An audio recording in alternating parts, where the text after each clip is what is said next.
بسم الله الرحمن الرحیم. درس 45 توحید در رغبت.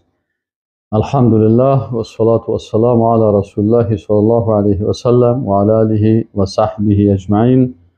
اما بعد، رغبت در لغت به معنای علاقمندی هست. رغبت در لغت به معنای علاقمندی و فاذا كانت في الدعاء فالرغبة فيه اطالته. اینا رغبت در چی می باشه؟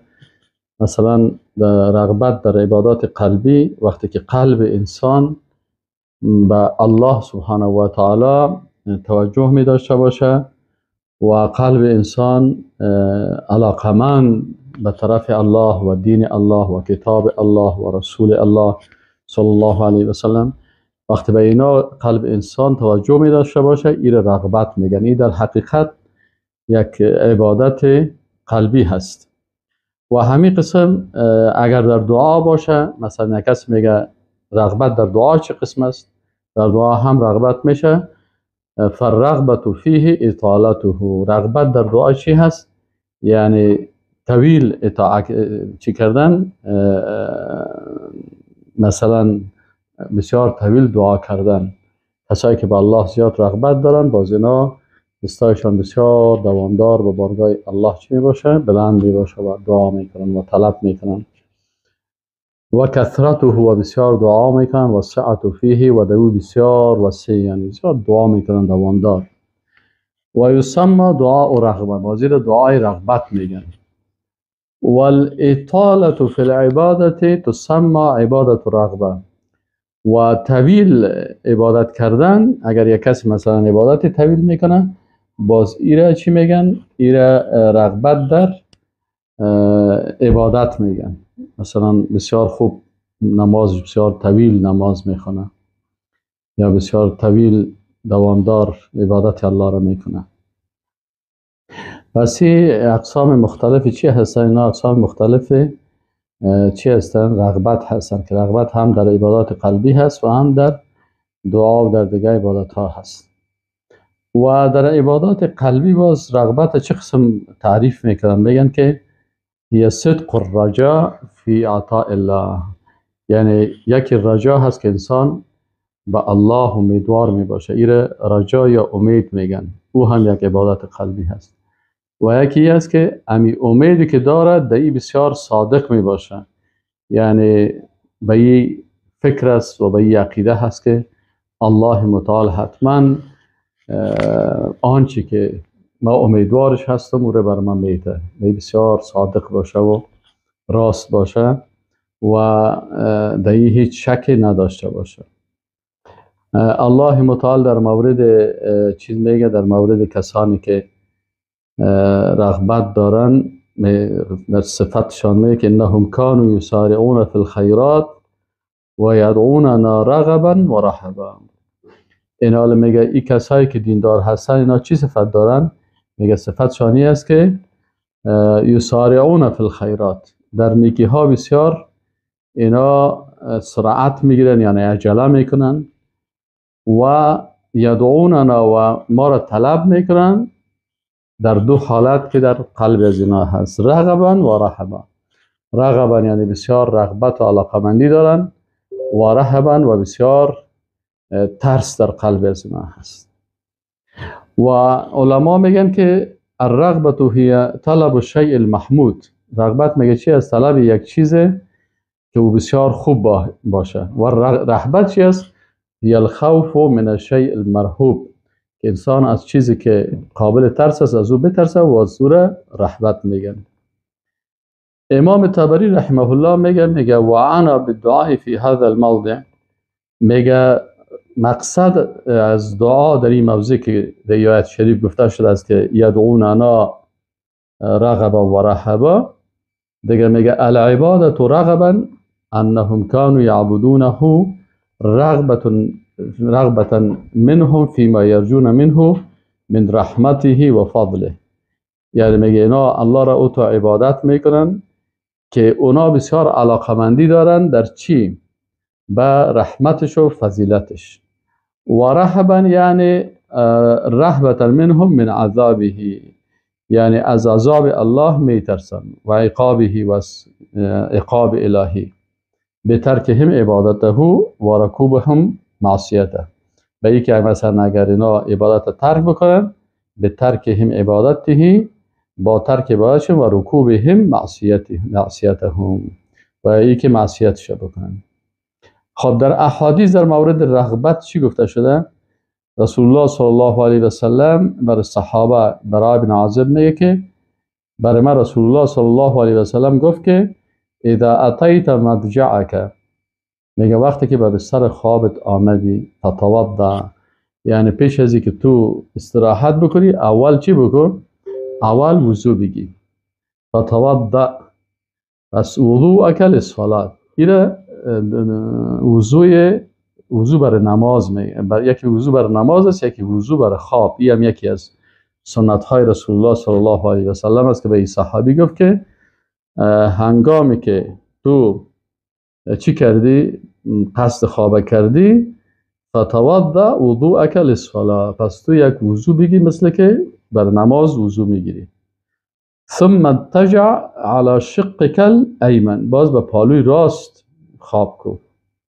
و قل و بگو اللهم اسلمت نفسی الیک، یا الله من نفس خدا به تو تسلیم کردم، و وجهت وجهی الیک، و روی خدا به طرف تو کردم، و فوضت امری الیک، و تمام امور ما به تو گذاشتم یا الله، و الجأت الظهر الیک، و به تو اعتماد کردم، رغبتا و رهبتا الیک، یعنی هم علاقمند ازی هستم که تو امیدوار هستم و دو صادقانه امیدوار هستم به طرف تو، و همشان بسیار میترسم از عذاب تو.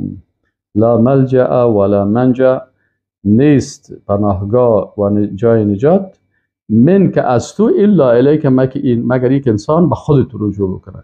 یعنی ما وقتی که از الله پناه میخوایم دیگه از الله دیگر راه نیست گریز، مگر اینکه به خود الله رجوع بکنیم. آمنت بکتابک الذی انزل، ایمان آوردم به او کتابی که نازل کردی، و به نبی که الذی ارسل، و به او پیغمبری که فرستادی. فان مت علی الفطره، اگر کسی، یعنی برای صحابی میگه که اگر تو همین دعا را بخوانی و اگر دمی شب بموری، تو با فطرت ایمانی فوت میکنی. وجعلهن آخر ما تقولو، اینمی کلمات آخری کلماتی که در میگی که بعد از اون باز گپ نمیزنی، یعنی قبل از خوابت دیگر ذکر و عبادات و تسبیحات و سبحان الله 33 مرتبه و 33 مرتبه الحمدلله و امی قسم الله اکبر و دیگر عبادات، و باز بعد از چی میکنی؟ آخریش ایره میگی که ایره میگه آخر کلمات میگی. این دعا انسان یاد بگیره، چقدر خوب است که انسان بگوید که اللهم اسلمت نفسی الیک، و وجهت وجهی الیک، و فوضت امری الیک، و الجأت الظهر الیک رغبتا و رهبتا الیک، لا ملجأ ولا منجأ منك الا الیک، آمنت بکتابک الذی انزلت، و بنبیک الذی ارسلت. و دلیل از اقوال علمای اسلام در مورد رغبت چی است؟ عمر رضی الله تعالی عنه که در وقت مرگ برش گفتن که جزاک الله خیرا فعلت و فعلت، دیگه میگه وقت بر عمر رضی الله تعالی عنه گفتن که الله بر تو پاداش نیک بده، تو چقدر خدمت کردی بر اسلام، این کار کردی اسلام در امپراتوری فارس. عمر رضی الله تعالی عنه لشکر فرستاد و انتشار اسلام در امپراتوری فارس در خلافت عمر رضی الله تعالی عنه شد. و همین قسم مثلا در زمان خلافت عمر رضی الله تعالی عنه در روم بسیاری فتوحات شد. دیگه عمر رضی الله تعالی عنه خدمات بسیار زیاده برای اسلام کرده و الله رضایت خدا هم از این بیان کرده. میگه وقتی برش گفتن که الله بر تو پاداش نیک بده، تو این کار کردی و این کار کردی، و قال، میگه عمر رضی الله تعالی عنه گفت که راغب و راهب، یعنی اراد اننی راغب فيما عند الله و راهب من عذابه. تمامی کارا که من کردم دو چیز در قلب من بود، که من بسیار امیدوار بودم که الله متعال توسط امی اعمال که من بکنم، الله بر من اون چیزی که در نزدش هست جنتش نصیب بکنه. و راهب من عذابه، یعنی در حال که من از عذابش بی‌ترسیدم. ابو اسماعیل هروی میگه که الرغبت هی من الرجاء بالحقیقه. میگه رغبت از امیدواری گرفته شده که حقیقتا در قلب شما امیدواری باشه. لان الرجاء طمع یحتاج الى تحقیق. میگه رجا کس ایشی است، طمع هست، این احتیاج داره، امیدوار به تحقیق است. و الرغبت سلوک علی تحقیق. و رغبت چی است؟ عمل است که چی میکنی؟ سلوک است که به واقعیت تبدیل میکنه. یعنی انسان بسیار به آنچه که امیدوار هست و این بسیار اما تو یک عقیده قوی می داشته باشه. علامه قشیری میگه که ان المؤمن لا یخلو من حالت من احوال الرغبه او الرهبه. میگه انسان مؤمن هیچ وقت از این دو حالت، از یک حالت از حالات یا در رغبت است، علاقمندی است، یا ترس است.